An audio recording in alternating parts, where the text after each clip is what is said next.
Your Excellencies, friends, my name is Henrik Urdal and I'm the director here at the Peace Research Institute Oslo, PRIO, and it's my great pleasure to wish you all a warm welcome to this year's PRIO Annual Peace Address. In the PRIO Annual Peace Address series, which has now been running for over a decade, we invite speakers from all over the globe, from a range of backgrounds and fields, academia, journalism, politics, activism, to speak on a topic of significance for peace and conflict in our world today. This year, the Peace Address is being held as part of the Oslo Peace Days, a week-long series of events celebrating Oslo as a city of peace. The Peace Days are hosted by PRIO, the Norwegian Nobel Institute, the Nobel Peace Center, the University of Oslo, and the City of Oslo. And I encourage you all to check out the other events that are part of the Oslo Peace Days. There's plenty of interesting and inspiring discussion and debate going on. Since our inception in 1959, PRIO has stood for a close connection between academia and practice. The cornerstone has always been excellent and innovative research, yet always with an emphasis on utility and relevance for policy and practice. And the distinguished speakers that we invite to give our annual addresses are all in their own ways and from different perspectives, experts on matters relevant to peace and conflict. They are here to enlighten us, inspire us, and challenge us to further our mission of working toward a world in which all conflicts are resolved peacefully. We are honored to have Srdja Popović deliver the 2022 Peace Address. Srdja first came to prominence as a pro-democracy activist, as a founding member of the Otpor, or resistance movement, which played a crucial role in bringing down Slobodan Milošević in Serbia. He later co-founded and is today the executive director of the Center for Applied Nonviolent Action and Strategies, also known as CANVAS, in Belgrade, and also currently a guest lecturer at Colorado College in the US. CANVAS is an organization that advocates for the use of nonviolent resistance in the promotion of human rights and democracy, not least by working directly with pro-democracy activists, NGOs, and students, providing education and training in nonviolent methods to achieve positive social change. He has even published an acclaimed handbook for pro-democracy activists with the inciting title Blueprint for Revolution: How to Use Rice Pudding, Lego Men, and Other Nonviolent Techniques to Galvanize Communities, Overthrow Dictators, or Simply Change the World. Srdja's work on promoting nonviolence has earned him and his organization respect and praise from pro-democracy advocates, as well as the ire of some who would rather their regimes not meet resistance, nonviolence or otherwise. Srdja was listed as one of the top 100 global thinkers by the influential periodical Foreign Policy back in 2011, and one of the 50 people who will change the world by tech magazine Wired in 2012. He's been the recipient of a number of prizes and accolades for his work, among which the Jean Mayer Global Citizenship Award from Tufts University in 2016, and the Brown Democracy Medal from Penn State's McCourtney Institute for Democracy in 2020. Srdja will speak to us today on the topic of democracy in peril, defending it through non-violence. Here at PRIO, we conduct research on the conditions and consequences of peace and violence between individuals and groups. How different groups are governed is a significant part of this puzzle, and the relationship between democracy and peace has been a persistently important area of research at PRIO. Today, in the context of rapidly changing geopolitical constellation and with pushback against democratic norms and institutions in many different countries and regions, is democracy indeed in peril? And if democracy does in fact find itself particularly vulnerable today, how can this trend best be reversed. What role does nonviolent resistance have to play in maintaining or asserting democracy around the world? I very much look forward to hearing Srdja's thoughts and insights on how these important topics play out, drawing on his broad and deep experience with nonviolent pro-democratic activism.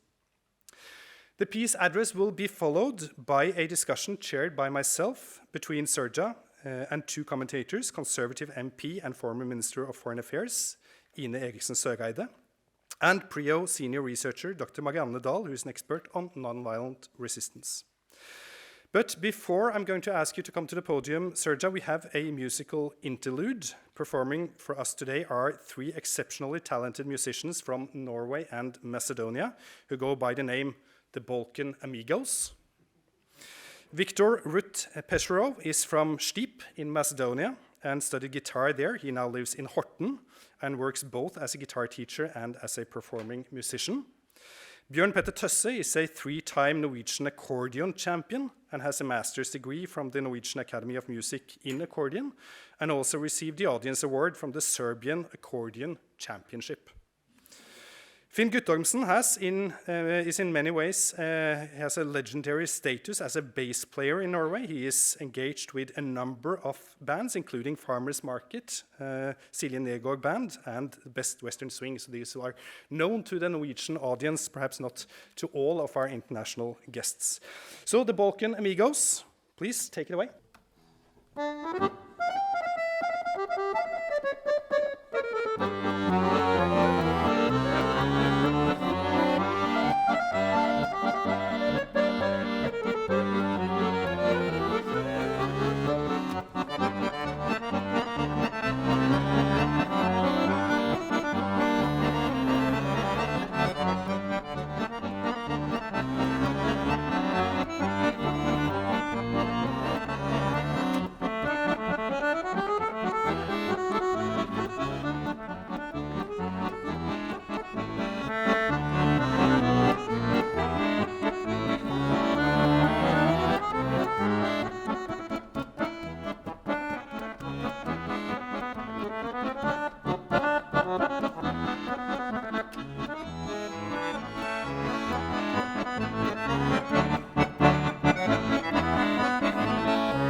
Da kommer vi tilbake etterpå. Thank you very much to the Balkan amigos. And now to tonight's peace address. We very much look forward to hearing what Srdja has to tell us. And as I said, after his talk, we will be joined by Ine Eriksen Søreide and Marianne Dahl for a discussion. But now, Srdja, the floor is yours.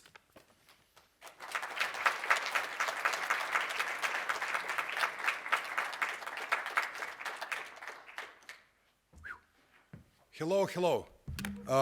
I don't know what's more confusing, having a Serb delivering a peace-related speech. Good evening, good to be here in Oslo, which after attending Oslo Freedom Forum for like 10 years, I really feel like partly home. Norwegian people are warm, regardless of this lovely weather. Thank you for this. I was practicing, I live in Colorado now, so have seen some winter. Okay, so basically when I was speaking with Henrik and the team from PRIO, that I have pleasure and honor to know for a year what to do tonight. It's like you need to do something touching democracy and democracy in peril, and this is a very important thing. So this may be a bit of experiment. It's also the basis of the new course we'll be start teaching on CC from the next year. This is this idea of democracy in peril, but also looking at the battlegrounds for democracy and looking on how we can get engaged through the social movements. I'll start with story of me, and this is what like the clever people taught me. Well, fellow musicians, this was me when I was 21-year-old, yeah, playing a bass guitar in a rock band, and don't really caring about democracy or human rights or whatever is happening in my country, Serbia. But then, like in many other cases, the opportunity makes a champion. So we ended up having this crazy guy Milošević in power, also known as Butcher of Balkans, and for the good reason. And because everybody and their mother tried to get rid of this guy and everybody failed, eventually the group of young students decided we will take the things in our hand and get rid of this guy. Which eventually happened through the movement called Otpor, which is a Serbian version of resistance, starting with 15 committed young people, adopting the clenched fist, the very open democracy, pro-European agenda, building a tremendous organization of 20,000 people. Serbia's country of 6 or 7 million, so 20,000 people is a really tremendous thing. And once you speak to people who really do data, like the people in PRIO, they will remind you that Erika Čenovet really wrote that you need between 3 and 5% of daily active population to achieve the social change. And we were very close to that in Serbia. Movement was cool, movement was in, movement shifted the balance of power. Most importantly, it got the generation between 18 and 25, a very important pivotal generation in Serbia, into this era of social change. Boom! October the 5th, 2000, Milošević lost election. People went on general strike, marching towards the city of Belgrade. Eventually, he was forced to concede. I ended up sitting in a government, in a parliament, for 3 years, trying to change the beast from the inside. However, in 2003, we started getting invitations from different groups across the globe. I think Belarusians and Zimbabweans were the first one. They watched the movie, the documentary called Bringing Down the Dictator. And as seen on TV, they wanted the Serbian revolution at home.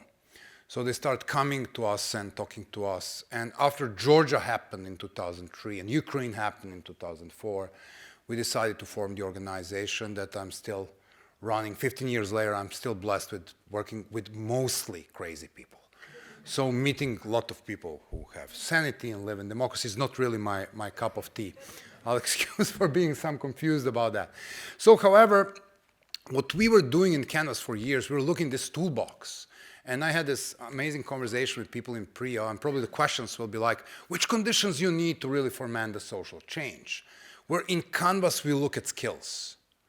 Because you may have the best conditions for change in the world if you don't have skills of making vision, uniting the opposition, mobilizing people, dealing with the oppression, you will lose. And what we are very committed in is turning these skills into a toolbox that can be transferred to activists. And this is what my organization does for 20 years. This is what I do for a living. I teach people how to build strength, how to build movements, how to find strategy, how to exercise tactics, how to understand the opponent, and how to deal with the oppression. Sounds like a crazy job. However, this is where we are now, and this is, okay, so that was a story of me now, this is a story of now. Enthusiastic as it is, this is how the world looks. Democracy is shrinking, and it's shrinking rapidly. You want to take a look at the Freedom House, Freedom of the World Index, you want to take a look at the Legatum Institute, Prosperity Index. There are several organizations that are measuring democracy and human rights in the world. Unfortunately, that doesn't look good. More than 52% of the world population lives in autocracy and leaning autocracy as we speak. The number of the countries with decrease of democracy is overrunning the number of the countries with increased democracy for 17th year in a row. Getting to freedoms, we are getting back to early 90s. So we will need a kind of new way of democratic revolutions to offset this. Why so? It's a really interesting thing. It's like you may be thinking, as my friend Will Dobson, the author of the book Dictator's Learning Curve, that this is because autocrats are becoming more skilled. No. This is mostly happening within democracies. So when you take a look at where it's really backsliding, you will see the places like Hungary, Brazil, Turkey, United States. And these have, of course, the outsized impact on the world democracy because the majority of the population, like they're big countries. Every time democracy backslides in India, you need 16 changes in 16 Burmas to offset it in terms of numbers. So how come that all of these guys coming to the power from the top in a country which has free and fair elections, and then you know how they populate the media and the courts with their elites, how they screw up the separation of powers, how they shrink public spaces, how they end up, you know, banning books and movies and things of that kind. Serbia is no exemption to this. Orban has a term for it. It's called illiberal democracy. So this is how I name it. I borrowed the name. So now, looking into democracy in peril, we may see the four very different types of battlegrounds. They vary in two factors. One, what is the level of oppression, or what tools are in place for these ruling groups to suppress the population, with traditional autocracies and coups d'etats or juntas actually leading this pack. Also, what is the legitimacy of the elected government? So you have a, you don't like the political stance of the government in Italy, but it was elected in a free and fair election. Same with Hungary, blah, blah, blah, blah, blah. So how do you challenge these different situations through social movements? Surprisingly, the answer is there, and we were looking at it. First of all, you need to understand the power of agency. One of the reasons we have this large hibernation across the globe is the penetration of conspiracy theories. Conspiracy theories are there to persuade you that there is a powerful cabal master puppeting the world, and you as individual or a group have no agency whatsoever. In dealing with conspiracy theories, facts won't work because you're just selling them another pack of facts and they're already being red-pilled or whatever. What you need to do is to prove them wrong. And you prove them wrong by pointing the situations in which people organize to change the balance of power. So this is one of the reasons why the nonviolent social movements are the autocrats' worst nightmare. They're unpredictable. You can see Iranian government cannot find their nose for 4 weeks dealing with all of this protest. They just couldn't believe that any Persian will ally with a Kurd. They couldn't believe there would be so many men standing for women. They're detached from reality. Okay? So taking a look in this speed of spread in the era of social media, it really spreads like wildfire. You need a lot of preparation, building, recruiting, leaflets, TV ads, radio ads to build this thing. In the past, now it's a little bit more different. Then, really interesting thing. Not all of these movements, I'm going to touch this a little bit. When you take a look at traditional autocracies, liberal democracies, it's not about the political issues. It is more about accountability, COVID lockdowns, environment, this, that. So they are built around their issue-based campaign, which immediately turn itself, once faced with the oppression, they turn itself into something else. It's a kind of mechanism that we see over and over. Also, contemporary movements have more of the horizontal ownership of the campaign. So we want to take a look at Fridays for Future, for example. It's not like Greta Thunberg has a war room from which she runs this movement in Poland. There is a lot of local ownership and strategizing in these campaigns. Once again, very difficult for authoritarians to deal with because they learn to decapitate hierarchical structures. Being very hierarchical makes you think very hierarchically, so you go after the head. So how do you chop the head? Well, there's like hundreds of heads. It's kind of complicated. Okay, so within traditional autocracies, you read Atlantic article by Anne Applebaum. You need to understand that these traditional autocracies are turning into corporations. Rarely they are ideological reminiscence of the past, like in North Korea or Vietnam. Very often, it is 15 very, very well-fed and very rich generals sitting on the top of Burmese junta. 7 out of 10 people in Sudanese military council are multimillionaires. 400 people own 51% of the Russian national wealth. Okay, we have a name for it. It's autocracy, INC. So going after interest and accountability is the vulnerability, because it's about these people making things. It's about them denying them money. And taking a look into this, you want to take a look at how allergic they are to accountability and corruption campaigns, for the obvious reasons. How incapable they were to deal with COVID, surprisingly. You would expect autocracies to be very effective. However, it was the Lukashenko fail to deal with COVID that got him in a situation that he needs to kneel in front of the Putin because he has almost no legitimacy at home. That was before the elections in Belarus. Elections in Belarus are the consequence of this. Iran, obviously, something which is considered to be the social conservatism turned into the political wildfire. We may be witnessing the similar process in China, where people are protesting COVID restrictions. Note that none of these, including the Amazon fires, who put online Morales' government in Bolivia and recently made Bolsonaro lose elections in Brazil. These issues are not about democracy and human rights. It's about the mismanaging things. A lot of these governments, being obsessed with taking resources, are not really skilled in managing or delivering. However, we have a completely different process in decaying democracy. We have a coup pandemic. We have 12 coups or coup attempts in the last 5 years.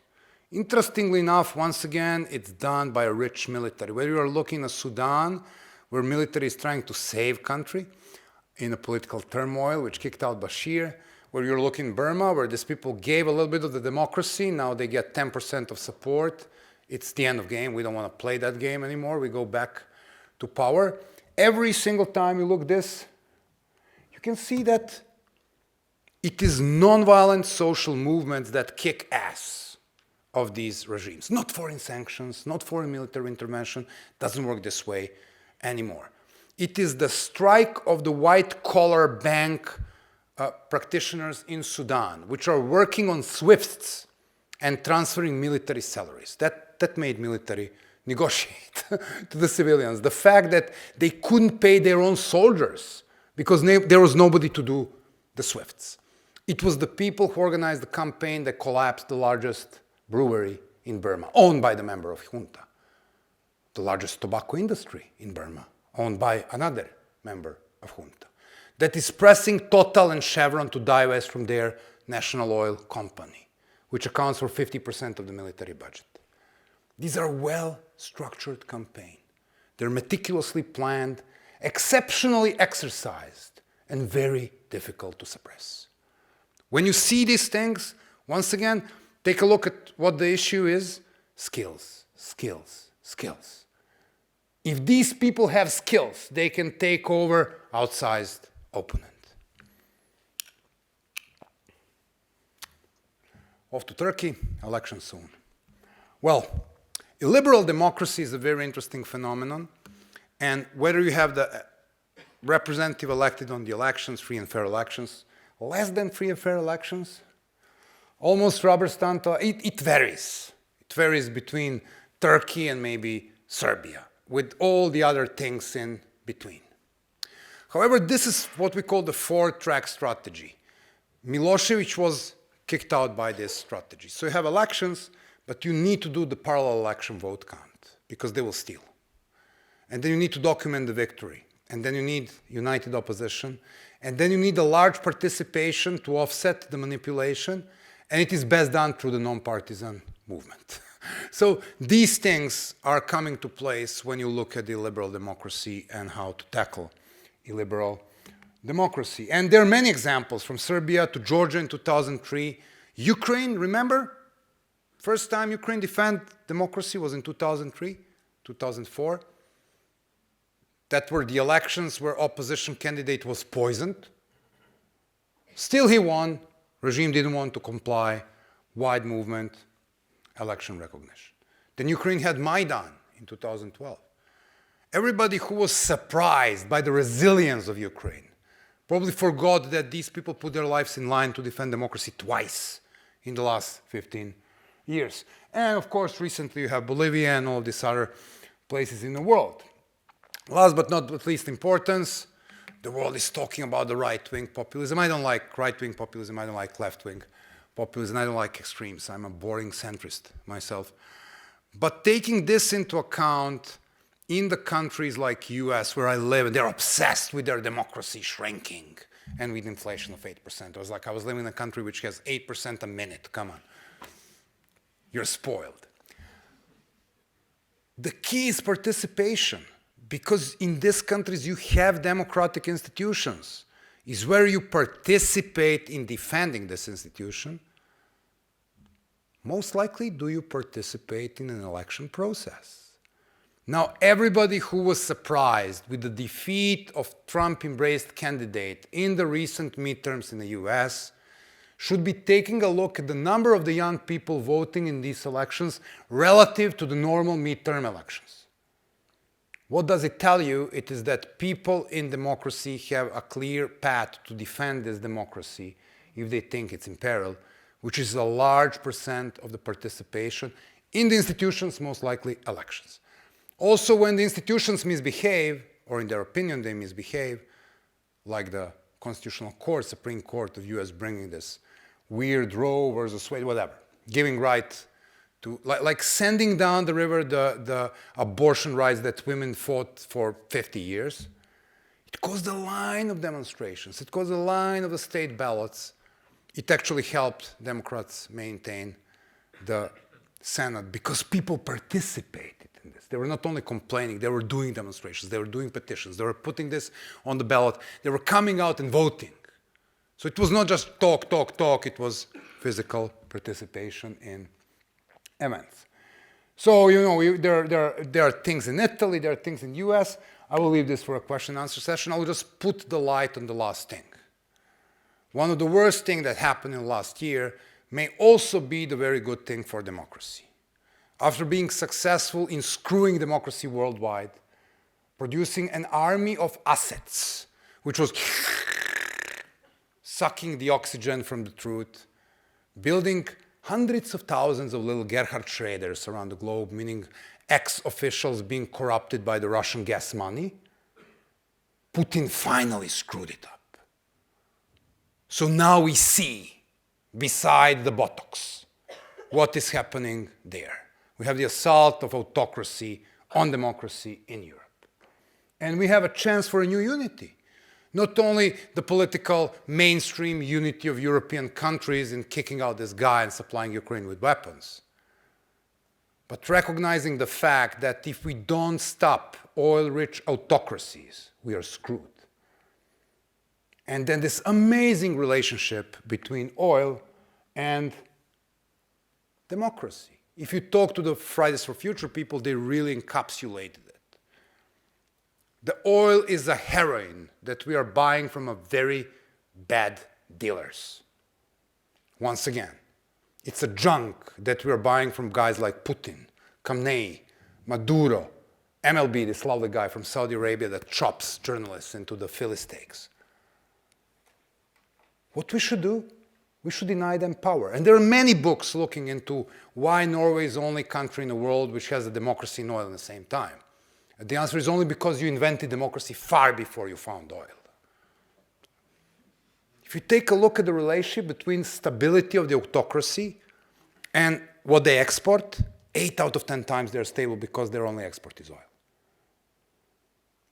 Which is why Iranian regime is so paranoid about this thing spreading into oil refineries, which is happening as we speak. Last thing they want is refineries to stop, because this is the lifeline, the only lifeline, because there is no diversity in nature. So if we find a way to empower these voices, if we find a way to divest, if we find a way of training these people, also very important part, take a look at the demographic of this movement. Every time I have environmental activists in a training room, I'm double older than them. I'm 48 now. So they are 20s, late teens. So this is the generation that can really produce the change. And by the way, this is the generation that will run Norway, Serbia, United States in 20 years whatsoever. They will finally get rid of us. We screwed this planet enough. So without further ado, quick takeouts. Democracy is in trouble, but we can save it if we do our job. People power movements are far the most effective tools in challenging autocracy and autocratic tendencies, whichever one of 4 different battlegrounds you take. Different battlegrounds are different, but skills always matter. Last but not of least importance, if you really want to help these movements, you will support them with knowledge, first of all, because building their skills and building their capacity to make struggle really matters wherever you're coming from, including Norway. I always tend to say, it's like, aside of thanking Putin for reminding us in a very brutal way about this, one of the reasons why democracy worldwide is dying is because the people in democracies take it for granted. Never, ever take it for granted. I'll end up with a quote from a person who was not my favorite American president, Ronald Reagan. But his quote that democracy is always one generation far from extinction really echoes, regardless of the time. And I like to put it in a better context. Democracy is like love. You need to make it every day. Thank you for your attention.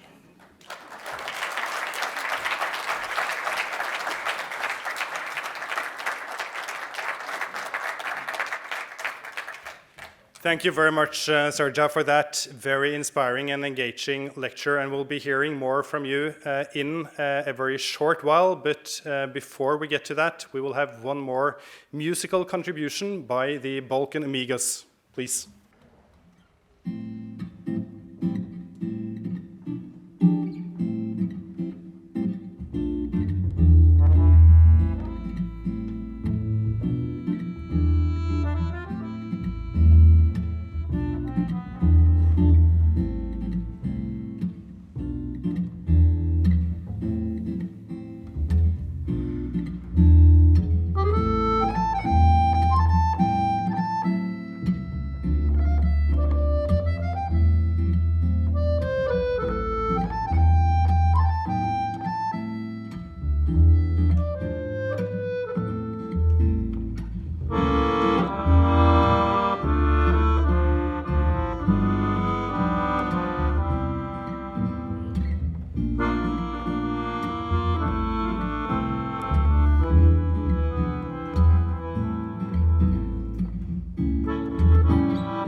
det var en sang som heter Makedonsko devojče, som betyr makedonsk jente, og slager på Balkanhalvøya.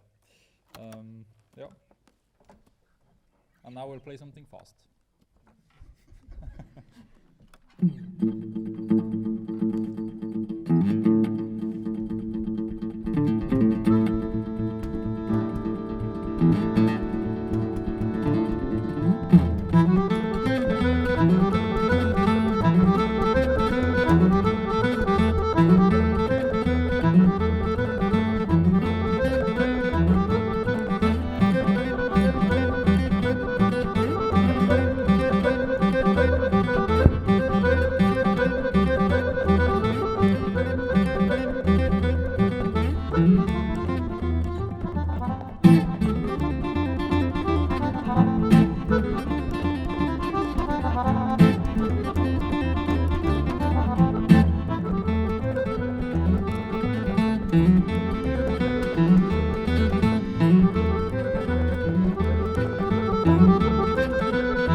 Tusen takk.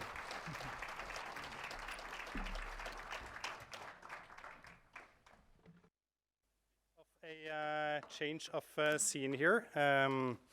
It's going to be a hard act to follow. We're going to try to do it a bit slower than at least the last performance. While we're setting the stage here, I thought I'd just introduce the next session. And it does give me great pleasure to welcome our two commentators for this evening. We have first Ine Eriksen Søreide, who's been an MP for the Norwegian Conservative Party back since 2001, if you include the first period as a møtende vara. Throughout the 8 years of the various configurations of the Solberg government, Eriksen Søreide held a ministerial post first as Minister of Defense from 2013 to 2017, and then later as Minister of Foreign Affairs in 2017 to 2021. Eriksen Søreide is a politician well respected across the political spectrum, for her thoughtful and informed approach and her fluent handling of complex matters of considerable political importance. So I'm very happy that she has agreed to be here and contribute to our discussion tonight. Second, we have my colleague here at PRIO, Dr. Marianne Dahl, who's one of Norway's foremost experts on nonviolent resistance. She has published on the factors and characteristics that lead groups to choose violent or nonviolent resistance tactics, as well as on how the choice of nonviolence affects repressive responses to resistance. And she's currently contributing to research projects on the conditions of success and failure for pro-democracy movements and popular uprisings. So we will be able to extract a little bit of her very broad knowledge on the status of research in this area. I thought I'd start. So this is a fantastic opportunity, having both an activist, a central politician, and an academic in the same panel. We discussed this also a little bit earlier today. These are different worlds, but meeting in important ways, and it is important that we're contributing to create these arenas where we can have that exchange. And I know that for the Norwegian government, both the previous and the current, the importance of also building on research in creating foreign policy has been a priority and is important, and we appreciate, of course, that this is something that is explicitly acknowledged by the Norwegian political environment, and especially in these times of fake news and alternative realities. This is important. I thought I'd take the advantage, Srdja, because you've been around doing this. We saw you were a student in the 1990s, as was I. We were enthusiastic about the prospects for change. We saw a lot of positive change around us. You were in the middle of the action, contributing to real change in Serbia. And then you've been doing this for, say, 25 years now. Canvas has been around for more than 15 years. And so I thought maybe you could take us, because you didn't brag about your achievements, but I wanted to, if you could take us through some of the changes, because we've seen tremendous change in society, or at least that's my argument, since the time that this optimism really erupted in the 1990s until now. And so, from your perspective, having led Canvas, having been in the middle of this, how has Canvas changed? How has the focus on and the training that you've been providing? What are the learning points? What are how are strategies today different from what you did back in the late 1990s? Yeah, first of all, thank you for inviting me. Thanks for being here. All of these years actually make you, old, first of all. So you're not young anymore, like we were in 90s. But basically, it's taking a look into these things. First thing is like the way we conduct this thing is we pull from the people. So what we figured out throughout the years that there is no way that foreigners can tell you what you do. You need to give people tools so they extract the thing. Then what it comes to what you get as a feedback, you constantly learn. So you learn from these groups. Some groups are expert in using art. Some groups are experts in street demonstrations. Some are experts in persuading military to drop weapons. Some groups are experts, like Burmese, in boycotts, and all of this kind of stuff. So you constantly learn and sharpen this thing out. I think what changed, like the thing first to start the thing which didn't change, however different these struggles are, they need unity, they need planning, and they need discipline. So if you see these three things unfolding, then the movement will probably going to be successful. Second thing that didn't change, numbers are important, and this is something the PRIO really studies. So how many diverse people from diverse group you can involve. The more diverse people you can involve, the better the chances for success. And this is not only because of numbers, this is also because of skills and knowledge. So the more people you have, the more people skilled in public speaking, social media, digital campaigning, fundraising. So people bring skills. It's not only that they bring numbers and you see these numbers on the street. What really changed is the way the groups are conducting this. Traditional movements are very reluctant to structure. So we spend more time with groups persuading them that they need some kind of structure than we did 15 years ago. They're like, oh, we are going to do it over the internet. Crap. Internet is not going to give you discipline. Internet will not save you from radical elements on the left, on the right. Internet is not going to give you the chemistry of physical touch between people. So, you know, this really changed the scene. Of course, we live in the era of digital campaigning. We live in the era of trolling. Bad guys are far ahead of us when it comes of how to use social media. If you take a look at what Hollywood did to the Soviet Union in 70s and 80s, this is what social media are doing to democracy now. They are the worst possible catalyzer of destroying the tissue of democracy, where you're looking at conspiracy theories, which brought to the coup attempt in Germany 2 days ago. We're looking at what happened with the vaccines. This became the thing to divide us, and there can be no fabric of stable democracy without people being able to talk, even if they disagree. That's my 2 cents. I'm going to turn to you now, Ina. Srdja was showing us the sort of overall picture of democratic decline using one of the measures of democratic progress. Showing, you know, if you have to go back to 2005 to actually find, you know, where the last year that had positive change. Another monitor, democracy monitor, the VDEM index, shows that as many as 44 countries all over the world, if you look at the past 10 years, you've seen very significant decline in or increased repression of civil society organizations. So, you know, from being from on top of the political system in Norway, how concerned are you about this situation? Well, I'm very concerned about this, and I remember well when we discussed this at the foreign ministers level with other foreign ministers across the globe. There was a very, I would say, a very nervous feeling that we needed to push back the pushback, as we called it, and the necessity of actually joining forces for this cause was imminent. At the same time, I think there was a real danger in trying to push too far. I mean, I said a couple of times that I had never imagined spending more time as a foreign minister trying to avoid setbacks than actually promoting progress. But that was and is the reality. Mm-hmm.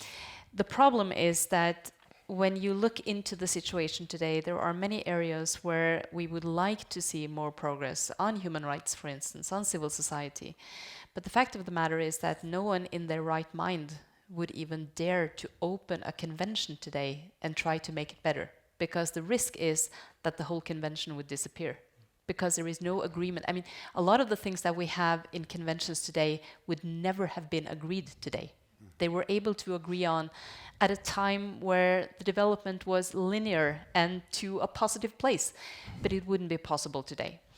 So this is kind of part of the backdrop. And I think another interesting feature that you also pointed to is that today's leaders who are authoritarian leaning or right out authoritarian, they usually do not, as they used to do before, come to power through coups. They come to power through legitimate elections, and they use their term in office, or 2 terms or 3 terms as it often is, to undermine democracy, rule of law and human rights from within, and to erode the institutions. And this is, I think, quite an interesting feature, because it is also more difficult to deal with, both politically and otherwise. Because you can always say, as then an authoritarian-leaning leader, that, well, the people chose me, and they chose my policy and the way we are doing things. This is what they want. Of course it is not, but it is a very difficult trend to counter. And I was part of the high-level reflection group for the Council of Europe just recently, and one of the things we discussed most was this erosion from within in many European countries that we up until now has seen as, I would say, quite stable on the democracy scale. Now things are moving in the wrong direction in many countries, and we saw it very clearly when it came to especially Hungary and Poland with the EEA grants. We withheld money to Polish municipalities who declared themselves as so-called LGBTI-free zones. We withheld the whole chunk of money to Hungary because we could not agree on a very important thing in our mind, that the funds for civil society had to be managed independently of the government. Otherwise, it is almost no point. So all these friction and tension is just, I think, growing. And that is also why it is very interesting to see that even though, I mean, it's been very interesting to dig a bit more into the research that has been done on this, and to see that even though the success rate of these movements since 2010 seem to have declined a little bit, there are still success stories. And I think we need to focus on what makes it possible to make this change from within and make the change durable. Because one of the things and that's my last point in this round, that one of the things I found interesting to read about was the necessity to not dissolve a movement or an organization when the goal is obtained, when you, for instance, have overthrown an authoritarian leader or a government. And that, to me, is a very parallel with how we do peace and reconciliation efforts from the Norwegian government. And Henrik would know much about this, but one of the, or I would say two of the important things that usually are features of these efforts are first and foremost to tell people, the parties who are negotiating, that we are in this for the long haul. We have all the time and all the patience in the world, so do not stress. And secondly, to understand that when a peace agreement is signed, then the hard work starts. So we have to be there also for the implementation, not only for the process leading up to the implementation or the signing of the agreement. And to me, that's it's a parallel with what the research says about the necessity of staying on and not dissolving the movement when I would say the obvious goal seems to be obtained. And that's a very nice segue also to my question to you, Marianne, because you worked extensively on social movements and nonviolence. And if you want to look at the big picture, could you say something about what we know about nonviolent movements and their chance of succeeding in bringing about democratic change? Okay, so back in 2011, Erika Chenoweth and Maria Steffen published their seminal book on why civil resistance works. So when they started working on this project, what they were going to do was to compare violent campaigns with non-violent campaigns. And they want to compare the campaigns that were most costly. So campaigns that wanted to change the regime or secede from the state or oust a foreign autocrat. Their expectation was that they would find that violence works. It's more efficient than nonviolence. They didn't find that. To the contrary, they found that nonviolent campaigns enjoy twice the success rate as violent campaigns. So during the period 1900 till 2006, about 58% of the nonviolent campaigns succeeded. That's a pretty high number compared to only 30% for violent campaigns. Why do they work? Why are they more efficient? So what they found is that they have a mobilization advantage. Nonviolent campaigns are simply better at mobilizing many people. Why is that so? Well, first of all, they can draw from a greater pool of people.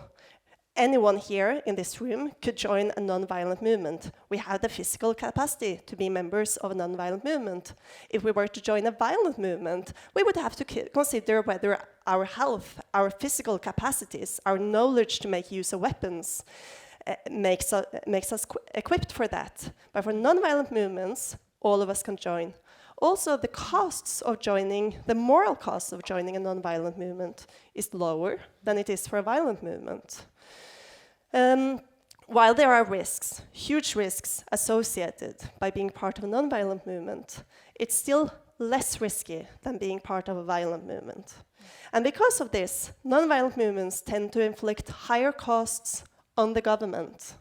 They tend to inflict higher costs on the lifeline or the most important pillars of the government, which means that sometimes these pillars turn against the regime and say that we are not going to stay with you anymore. This is what happened in Iran in 1979 when oil workers joined the movement This is what happens quite often when security forces break with the state and instead join the movement. When that happens, even the most brutal dictator is turned into a very lonely man with nothing but his rifle to defend himself. And that's how quite a few regimes have ended. So, in extension of this, Srdja, I mean, you've had the privilege of working with so many different movements. I'm sure you've seen both the successes that we talk about and some of the failures. I mean, Canvas has been working in, is it more than 50 different countries? 60 by now. 60 by now. You need to update your web pages. But you've worked, you know, in hard cases, in not so hard cases. What do you see social movements doing wrong when they're, you know, what is it that you can really, you know, point to as the failures that most social movements are doing? Stepping on something that Marianne says and that Tina says, go back to the toolbox. When movements fail, it's mostly failure of one of the principles. They lose unity. Sometimes. Unity is one of the most important principles. They leave vision, or they have a short vision, like Egyptians had vision to remove Mubarak. And they were terribly successful at that. The problem is that they left the show and somehow expected two best organized groups in a society, Muslim Brotherhood and military, to bring democracy, which was quite a naive thing. And they ended up sidelined, in jail, with Morsi in power. Then they been used as a vehicle to bring the military back. Then they killed the biggest achievement of the revolution, which was the free and fair elections, and now it ended up in Mubarak 2.0. The guy is shorter, but he's more hungry for power. So it's like taking a look into these dynamics. They either lose the unity or they don't have the vision. Also, planning is very difficult. You live in a dictatorship. A lot of your thing is driven by anger, not by hope. A lot of these movements are planning till the days till they get rid of the bad guys. Sometimes it's the government. Not too many of them have the answer. Okay, I have a magic wand. Maduro is down. I talked to the bunch of Iranians last week. You can imagine. It's like I have a magic wand. Khamenei is not there anymore. What's there? So behind just a bad government, there should be a vision of a different society. And then we, the arrogant Westerners, where I put myself in, as well as the Norwegians and Americans and everybody else, we just think that we will fly in few constitutional experts and we are going to draw the democracy in Egypt out from the napkin. That's how to politically say crap. It doesn't work that way. You need to figure out that, you know, you cannot really reapply this model. So getting back into this thing, most of the movements are likely to fail in a transition phase, even with the Chenoweth and Stefan study. Why? Because you don't have a big bear in front of the door, so you lose unity. You never planned behind getting rid of the big bear. And also the participation issue, something you mentioned, which is really important. So we've seen different model of post-revolutionary participation. Serbian model being actually well replicated. So what we did, we sit down democratically within the movement. We said, are we going in the election and participate in new parliament, or are we going to stay a watchdog for a new government? Because that was the first time we couldn't agree in the history. We voted. We normally never did voting. And because the decision was the movement will not go into political arena, some of us left and went to political arena through parties. The movement stayed as a watchdog. That was actually a very good model, because the human capacity that participated in movement was put in the function of transition, whether outside or inside the institution, doesn't really matter. It's not like Egyptians being removed on a show and refusing to participate in the transition. Ukrainians did that. Members of PORA became member of parliament. Georgians did that to large extent, to speak about just the Eastern Europe. Wherever you see people from the movement participating in a transition seems to be more likely to be successful. And then another thing is us judging these things from the outside. You really don't, like, what is a success? This is a really murky thing. So when you see bulk of people protesting in Iran, for them the success is tasting the freedom. This is the generation that never tasted the freedom. Beware of the generation that tasted the freedom for the first time in 20s. they will come back. Same with dating, same with alcohol, same with sex. If you wait till 25 to taste it for the first time, you'll become obsessed. Same with freedom. So we are looking in what may be the beginning of a very promising movement in Iran, because will the regime be capable of decapitate all of these people? Too many of them. Plus the regime is an old man in their 70s and the population is in 20s. This is a generational problem for them. So once again, and take a look at success and failure. What will happen is that people say, oh, Xi is so skilled. He's going to grant people some kind of less COVID restrictions. Well, take it a look from another round. This is the first time since Tiananmen that you had mass demonstrations in China. If they get what you want, what you think they will do next time? Try the same thing. So once again, it's like this is a big dilemma for these regimes that are kind of keeping the population at bay. If you have a protest and you grant them what you want, obvious solution for a democratic government in place like Norway. What if they feel the power and they do it again and again and again? As a Norwegian politician will say, I don't care. It's a free country, people can protest, blah, blah, blah. As somebody who needs to keep everything at bay, like Iranian government, they're more obsessed with their harmed image. They don't look invincible to their authoritarian neighbors. That's the Putin problem. It's a reputation problem. I don't know if this answers your question, but I tried. So yes, it matters. I wanted to, and this is perhaps a question for anyone in the panel, but I wanted to bring us into discussion about technology, and we've only sort of very briefly touched upon this because, again, going back to the early or the happy 90s or at least early 2000s, where with the advent of social media, became a liberation technology, right? It was a tool for overcoming collective action problems, for communicating in ways that the 70-year-old dictators really didn't understand and weren't paying attention to.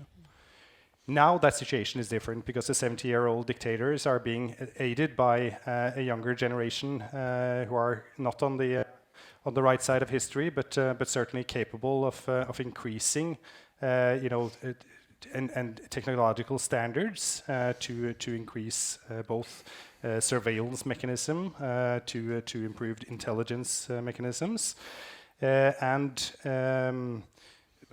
empowered by advancements in biometrics and artificial intelligence. So, in what ways can the nonviolent movements sort of get back up on the horse? Is there any chance that they can ever catch up and become able to compensate for that technological gap that I think exists right now? You ask me or you ask? I'm asking. People in the panel. I'm asking you first, and then maybe Ine Marianne would like to respond to that. This digs into the new media and social movements, the university course restructuring now, and answers are both. Yes, more people get engaged, and yes, you can make internet a better place by simply participation of the more people who want dialogue and blah, blah, blah. But at the end of the day, the very algorithm of these networks divides us. Mm-hmm. This is how Facebook and Instagram and Twitter work. They work so you see more posts related to the topics you already liked and coming from the people you're already connected with. So the more conservative you go, the more conservative you will go. And they did this experiment with a group of random people who made a fake family of profiles on Facebook, and they start liking anti-vax and QAnon. And next thing you know, it's only the Newsmax and Fox News and Donald Trump appearing in their feed. That's not the problem. The problem is Facebook will do nothing about it because it's how they sell shit.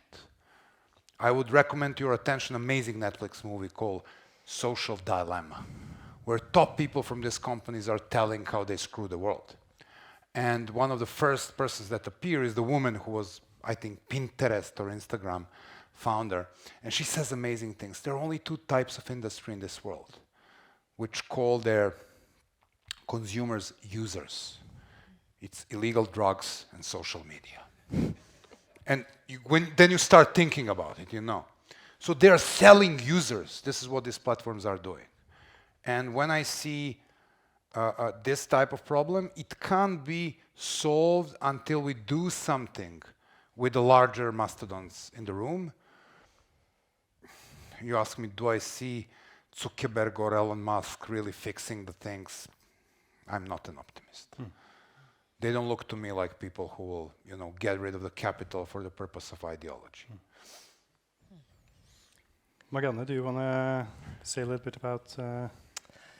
So I remember the optimism I think we all had when it comes to social media. When I started my PhD, it was just after the Arab Spring, which was coined the Twitter revolution. And it was said that social media was the most important tool in this revolution. But then it turns out that it doesn't really work as well. Social media provides dictators with a surveillance technology they never had before. It makes it more difficult to start a movement, research shows, instead of more easy to start one. We also know now that while non-violent movements has generally been far more efficient than violent movements, the success rate has been declining. So since 1900 till 2019, the success rate was close to 60%. But for the last decade, between 2010 and 2019, it was down to 34%. Rest assured, violent movements enjoyed a success rate of 8%, so we do not need to go there. But this is a low rate. And I remember you, Srdja, said that it's after the Arab Spring that it was a bad year to be a bad guy. But it seems to be a good year to be a bad guy now. You're the good decade. Yeah, they bounce back because they learned. They will start to take a look and figure out what this thing is, and then they mastered it. Because they put more resources into it. So they figured it out. But it also turns out that, as you alluded to, the campaigns today look a little bit different than they did before. They're somewhat smaller. They're also more inclined to make use of violence than they were before. They make use of fewer strategies or non-violent tactics. Gene Sharp identified 198 tactics. Now we see a huge amount of mass demonstrations being applied, and much less strikes, boycotts, and all the diversity that has made... It's a phenomenon we call occupyism. Yes. So what do we do? It's not my intention to put the responsibility on you, Srdja, but I really, really wonder, how do we get out of this? Because my suspicion is that this is connected to social media. A lot of this is being coordinated through social media, so how do movements get out of that? I'll let you answer in a second, but I'll let Ina get the word first. Sorry. Yeah, of course. It's better for him to answer that directly, and I can come in afterwards. Okay, yeah. Srdja, go ahead. I think you're completely right. I'm really kind of a black prophet when it comes to all this place when people say, oh, we'll do the social media campaigns. Forget it, this is the door, you go out. The same way with protests. So three good things coming from social media. Horizontal spread of the movement become much faster. Organizing becomes cheaper and safer because you don't have leaflets and door-to-door things. And human rights violations become more difficult to put under the carpet because whenever we have a demonstration, somebody's taping, even in Yemen. So it's like on the bad side of the things, trolling, surveilling, use of technology like this umbrella repression system of state, more importantly, army of trolls, and most importantly, assault on truth. This is the biggest problem, is destroying the truth as a fabric. So we don't know what democracy is anymore, and who gives a shit. It's about who yells louder. Oh, the vaccine, so it's all conspiracy. It's you need to get two of them because now Bill and Melinda, they divorced. So you get one from Bill so he can surveil you and another one from Melinda so she can surveil you, which is why you need to be revaccinated. Yes? Of course. So my thing is like, if there will be a moment in time when movements will figure it out, I will get you back to the 50s or 60s campaigns and a great book by Tina Rosenberg called Join the Club, explaining how smoking became non-cool in US from having a presidential debate with two guys smoking, which happened in US in the 50s, 60s. So the same thing will happen to social media. The moment that people figure out it's a tool, it's not a life. So yes, social media is the very useful tool to spread the message, but you need to study things first. First thing you need to study is that likes and shares are not activism. They are slacktivism. That only because it's so easy to assemble a lot of people in one place, the first thing we are not going to do in Norway is to, occupy the parliament. Because people have seen this in a Tahrir, and they start getting this idea that all you have to do is assemble enough people for long enough in a symbolic public space, and immediately M&M chocolates will start falling from the sky. Which is how the Occupy Wall Street died. From this very wrong idea that it's just a tactic we need to replicate. It's not a tactic, it's a strategy. So do you know what your pillars are? Do you know what is the order of battle? Do you know which institutions you sway first? Where are the small victories? When you proclaim the victory, how you maintain numbers. These are important numbers, not number of followers, but number of the people who are ready to do things for you. To put a badge, to put a t-shirt, to put a whatever sticker. So there will be an evolution. The people will figure it out. They will figure out that this is just the vehicle. And the problem is that this is highly addictive. Social media are highly addictive. People love to scroll. It's a heroin, same way as the oil is. So this is kind of where we are going to look at. And it's also, I can't agree with you more. People ask me, if the people had Twitter in Serbia in the 90s, would we ever be able to start a movement? No. Because the people will fart their anger off. That this would be happening.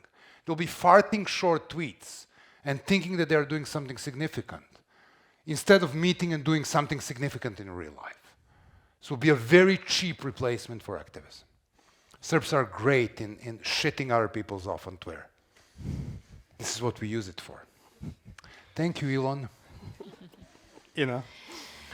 Well, I wanted to add a couple of points on the tech issue, and one of the reasons I wanted to speak at the end was that I also had a comment to something you said earlier on that I think is quite interesting. On the tech side, you've of course mentioned the obvious things, that it could at best give another platform and spreading of a movement in the right direction. At worst, of course, it can be as it is in Syria, and I saw your research on this, that in countries or authoritarian regimes where you have quite a good spread of internet, you also run much more risk when you are a movement, because the authorities can then come after you and punish you very hard and very directly for the things that you do. Not only this indiscriminate punishment of those who protest, but more directly against those who have done something. But I wanted to raise one issue on the social media thing when we talk about how it affects the movements. And just precisely because social media exacerbates some of the polarization, the division, the grievances that people have due to the algorithms, and due to the fact that people are, in general, I would say, sometimes more receptive to that kind of information or opinions than they are to what comes from, well, the mainstream media, as we call it, which can do a very good job, in my opinion. And that is the risk right now for many of these non-violent movements to be hijacked by actors who have completely different goals and illegitimate goals. So what can start out as a very good idea, a very legitimate movement with the best intentions, can, in this day and age, very, very quickly be hijacked by others. Then the movement, of course, spins completely out of control and ends up potentially being violent. And I think that there is a real risk that those who are very prone to following social media, the algorithms that just exacerbates the opinions that they already have, can also be easier targets for getting into movements and getting into areas where they shouldn't be and where they have no intention of being. And I think that's a real risk in many societies right now, that could be part of it. And then I wanted to comment something you said about democracy and what comes after. And I think it was Carl Bildt who once said that democracy is not something you drop in a box from 4,000 feet and then it just miraculously unfolds in the country where it lands. And I think it's extremely important to understand many of the mechanisms taking place today in countries where you have nonviolent protests and movements who actually obtain their goal when the authorities over time, like in Russia, have spent the better part of the past 2 decades dismantling civil society and the political system. You cannot, in all fairness, expect that there is a democracy standing ready to take over if an authoritarian leader falls and a regime falls. And nowadays, of course, I very often get asked, what happens after Putin? What happens if he falls or whenever he leaves? In my very clear opinion, the risk is that we will get something that is even more authoritarian leaning, because first of all, you have to keep that country together in a very difficult situation for Russia, given the fact that they've gone to war yet again against Ukraine, but also because there is no civil society or capacity and political system left that can gather and join forces. So that is also why we need to be very aware that in many countries, one of the most important things foreign governments can do, to the extent that it is possible, because Russia and many other countries are now labeling everyone who receives any kind of assistance or have any kind of contact with foreigners as foreign agents, with harsher and harsher punishments. But what we can do is to try as much as possible to support the structures of civil society, because that forms the backbone in any society that has any aspirations of overthrowing an authoritarian regime and then building a society afterwards. I don't think that is communicated enough, because I think there is a tendency in many places to think that, also in Western countries, to actually put too much emphasis or trust in the fact that a movement can topple a regime and then things somehow will just work out. It doesn't necessarily, and especially not now. And I'm going to return to the issue of civil society and specifically Russia in a second, but I wanted to bring in, because you were talking about numbers, Srdja, and we talked about the importance of having a critical mass, which Erika Chenoweth has defined as 3.5%. So when you get 5% of the population engaged actively in a civil sort of disobedience campaign or similar protests, that is when you are almost, automatically guaranteed to achieve some kind of result. But I wanted to get to you, Marianne, on one other sort of important number or meat weight or whatever you want to call it, but that has to do with the security forces and the importance of understanding when there are defections among the security forces, because we know that is one of the key factors. So when does it happen? Why or how does that change sort of the possible outcome of a campaign, non-violent campaign? Okay, so for non-violent campaigns, maybe the most important thing that can happen is whether the security forces have some sort of loyalty shift. Loyalty shifts comes in many forms, but the most important ones, or more substantial ones, are the ones that include the majority of the security apparatus. So this is how Ceausescu's 23-year-old brutal regime ended, when a movement broke out and the Ministry of Defense eventually declared that he would no longer support Ceausescu. So this is vastly important, and whether this happens or not is closely linked to the number of participants. The more people that participate, the more likely it is that the security forces refuse to repress or to continue to repress the demonstrators. This could have to do with the fact that when you have more people demonstrating, there is a higher likelihood that there is some sort of kinship between the demonstrators as well as the security forces, which just increases the moral costs of shooting at them. But it could also be that it's just practically more difficult to repress large movements. This we have seen quite a few times. But I also wanted to come back to something you said, Ine, that it's when regimes are removed, it doesn't necessarily happen that you see a democracy after. This has happened many times. Iran, 1979, Egypt, 2011.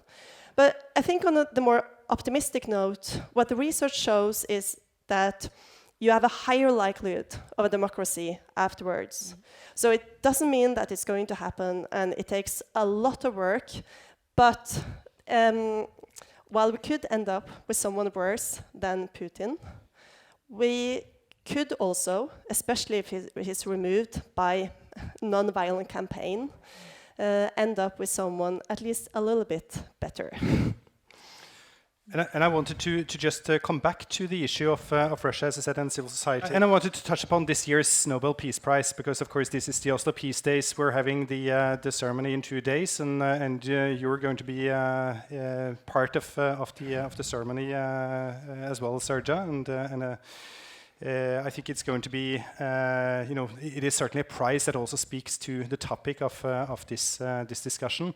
With two of the prize winners, Ales Bialyatsky from Belarus and Memorial from Russia, representing civil society organizations that work for mobilizing for human rights and for democracy in what we would consider to be 2 relatively hard cases, as we also discussed.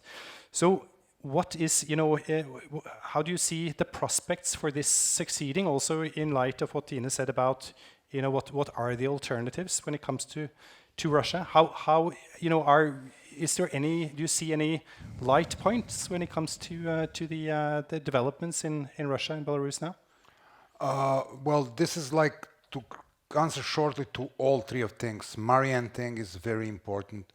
We see these numbers. Democracy, autocracy after the struggle. Also what Tina was saying, what is most important thing is that you see the increase of resilience. So this like resilience of the population, which comes with nonviolent training, is not a guarantee for democracy, but it's a guarantee that junta in Burma will have a lot of work to maintain power. That even if Putin conquers the territory in Ukraine, he will not be able to make people to pay taxes. So resilience of the people that participated in mass large protest movements also means resilience to liberal democracy, resilience to any kind of crap people are trying to sell them, because they know the power of horizontal connections and networks. And you cannot uproot this from the society. Which brings me to the second thing you said, and that's something that Marianne said, but the latest Erica and Maria did, which I really think is amazing, is taking a look at, when it comes to international support, what has the biggest impact on democracy. And you may say sanctions, because it's so easy for governments to throw out sanctions here and there and then, just forget about it. And it doesn't really matter if they followed or not. You may say the financial help to the civil sector. Actually, the answer is education. The more you can train and build capacity for this civic sector to get the money for themselves, the more you can train activists to recruit more activists and exercise this, the more you are likely to have impact on democratization of any given country. They did 9 case studies. It's a really nice booklet. You can read it. It's not it's a little bit too scientific for me, but I'm lazy. I'm reading only fantasy. But I don't reading footnotes. So taking a look into this kind of stuff, that gives the answer that you are looking at. There is a potential. Well, Russia killed this potential for years systematically. Putin is the master of, preventing the revolution. By the way, more and more these dictators and autocracies, they try to prevent things. When it comes to the stage where they need to use kinetic force, like we see in Iran, that probably means they're on a wrong foot. They're kind of disbalanced. Lukashenko is a very different case. Lukashenko is weak as hell. He's hollow. He just clings to his fingers, to the military, security forces, and Putin. And that's because he has no legitimacy whatsoever, and we've seen this on the elections. So it's like Russia is a different thing. So where the bad guys will come, good guys will come, I don't know. He's actually threatened with a monster of hoax that he was producing in order to give some life to the very unpopular invasion of Ukraine. And now he needs to pampers the worst of angels in his environment. I think the real threat comes from 400 people that are losing a lot of money and assets, also known as klepts, like these guys who run the show. We'll see how it's played out. But once again, back to what Tina says, best Marianne said, to take a look at Russia on any given country. You take a look at it, is there a potential? Is there a core group? Do they have strategy? Do they know how to plan? Some of them are outside. So there is amazing Russian activists doing a great job who are expelled from Russia. Whether the regime would be capable of cutting them off completely from Russia? Are we looking at the diaspora? Are we looking at the fact that 2 or 3 million most clever, most hopeful middle-class Russians are now living in Georgia or Kazakhstan or Serbia because they didn't want to be drafted for Putin war? And they hit Putin by their guts. He kicked them out of their country where they were successful. Well, actually, he wanted to give them a gun and send them to die in his stupid war. So these people were also very instrumental in Serbian case. The answer is, I don't know. Investing in civil society matters. Building skills of civil society matters. Building skill doesn't necessarily mean that they will end up being a democratic. I think the West needs to find a new voice in what you guys are doing to help these countries after revolutions, regardless of the power of the civil society. That's before and after and always. But you know, how do you help these people make the constitution if they don't have one? How do you make these people make judiciary more independent from the executive, from the legislative, like 3 branches of power theory? I don't know, I'm not a legal expert, but these are the fields where none of these countries advance. And also transparency, rule of law, due process. Once again, the biggest problem of this society is not authoritarianism, it's a corruption. If you uproot until you uproot the corruption, the 400 same people that have all the power in Russia will have it again. Whether we have the Botox guy on the top or some other guy who is using less Botox than Putin. I want to bring the discussion back home a little bit because we touched upon this already, of course. But in your presentation, Srdja, you talked about the illiberal democracies or illiberal tendencies in what we think of as solid democracies, because a key question here is again we don't have to go far back, to when I thought I would never even ask this question, but the fundamental question has now become, how do we defend our own democracies from eroding fundamentally? Because we are seeing, as we touched upon, we're seeing gerrymandering, we're seeing issues of undermining of independent judiciary, we're seeing voter suppression, we're seeing coup plotters in Germany, and we're seeing, as you said, social movements becoming hijacked, or at least attempted hijacked by forces that have a very clear and strong anti-democratic agenda. So how do we defend, by building also social movements, building a strong antidote in democratic societies against this tendency? And again, this is something I think you probably all have some reflections on. You want to go first? Well, I can start a little bit. Yeah. Well, I think it's a very valid question and a valid point, because when we look into many of the very kind of solid democracies, not only in Europe but also globally, there are tendencies that, of course, give cause for quite much concern. I just came from Washington this lunchtime today and followed the Georgia vote very closely yesterday, of course, quite exciting to follow. And I think one of the takeaways from the US right now is, and I think to our great relief, all of us, that contrary to what you would think before the midterms, there are actually much less support for election deniers and very extreme candidates, which I think is good. And of course, then the silent majority is much bigger than you think. And the silent majority is those who also would make up much of these non-violent movements many places.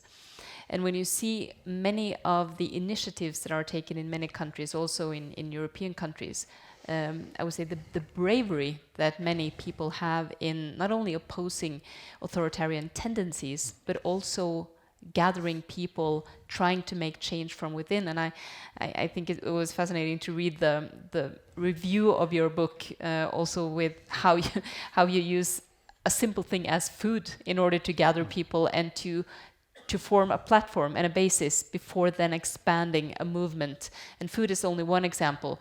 There are many others, but I think that the basis of society is that we cannot just give into the idea that it is not possible to make change, because it is possible to make change. And if we just sit back and think that, well, in the midterms, extreme candidates would prevail, they didn't. And they didn't to such an extent that it was actually quite remarkable, in my opinion. Exactly, but they didn't because of the large participation Exactly. of the people. Yes, So and that's the conclusion we need to draw. And that is also the very interesting conclusion of the Georgia runoff, was that the number of voters largely exceeded the number of voters in the midterms in Georgia. So there was even though it was a close race, it was still quite defining. So I think we just also need to keep our hopes up a little bit, even though I think, well, we all have a bit of a gloomy outlook to how these things are moving, but we also need to keep an I would say quite an open mind to actually supporting the forces that are good in this. And I just wanted to add one point to this, because sometimes we very often hear that it's up to Western governments to, in a way, fix things or join forces. Sometimes that can be counterproductive.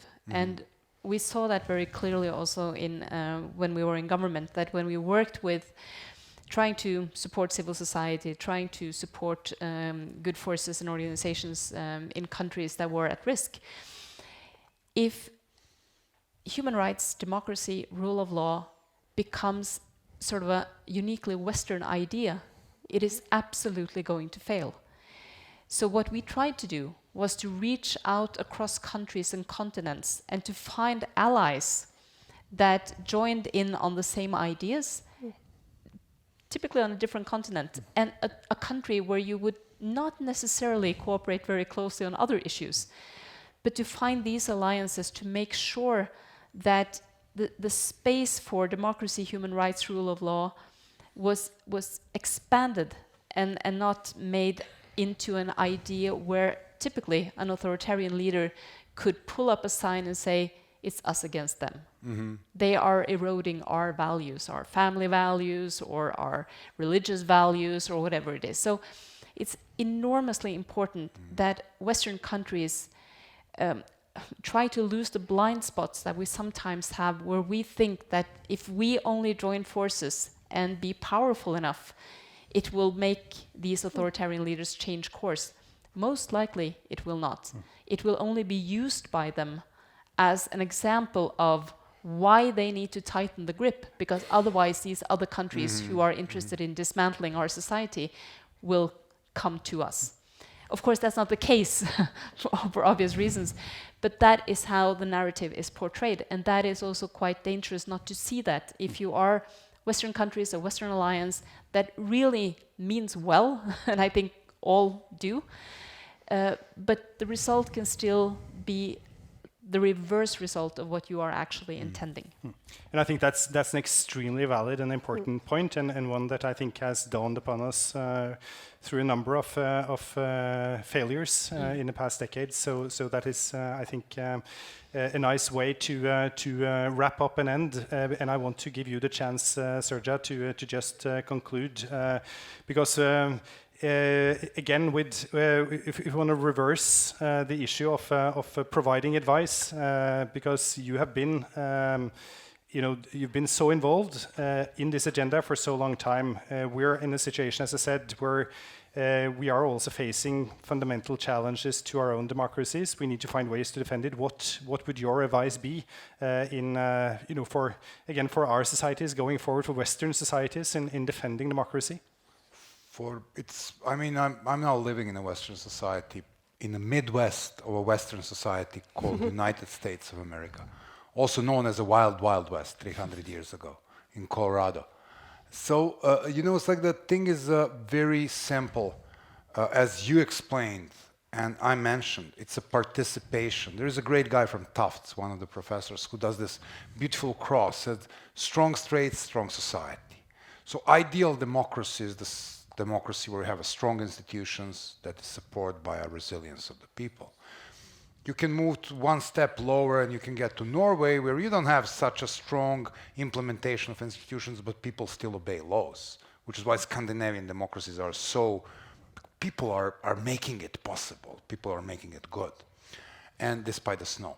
And then moving into the third step, which is where you have a strong state and weak society, which is typical dictatorship, and then weak state, weak dictatorship, weak society, welcome to Yemen and have a nice day. A failed state. So it's like taking a look at this, the answer is really clear. You need to strengthen the society. That means participation, keeping politicians accountable. Where you may say you want to raise the price of assault on democracy, the same way you want to say you want to raise the price of corruption. You get corrupt in Norwegian government, goodbye, your career is over. You are openly corrupt in the Serbian government, nobody will move a finger. People expect you to be corrupt. This is what politicians should be. Because you don't have a regulatory mechanism to go after corruption. So strengthening this, strengthening participation, paying close attention about who votes, when they vote, not necessarily for whom they vote. But take a look at Georgia. I had these two guys I'm following on Twitter. One is overlooking the number of the newly registered voters. Another one is overlooking of how they vote early. I've seen numbers being higher than in the last round of the election, specifically in the population 18 to 25. If I wasn't in the airplane, I would go to this cool political betting place where I could put money that this guy's winning, and I will get some money. Because when you see increased participation, and also very important thing about this election, Warnock, the Republican candidate, conceded. This is so damn important that the other side also says. So now we have this tendency going down. Last but not least importance, what you mentioned for international affairs is so important. Supporting the civil sector, but not supporting it in the way that it can backfire on you on one hand, but don't forget the other things. Go after money of their tycoons in your own countries. Because people of Russia, they may be loving Putin, they may be hating NATO, but they cannot stand the fact that 400 people that run their country have used their money to buy yachts and soccer clubs in UK. They don't love tycoons in Russia, their own tycoons. So if tycoons lose, you're not losing the support of the Russian people. So going after these assets really matters.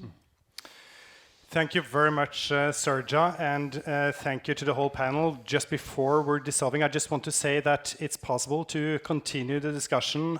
We have a reception over at the canteen. You go left when you exit this room. There will be finger foods, there will be drinks, and I hope many of you will have the chance to join us for that. But first now, thank you so much to the Papa speakers, Srdja Popović, to Ine Eriksen Søreide, to Marianne. This has been a fantastic discussion, and a big round of applause for all of them.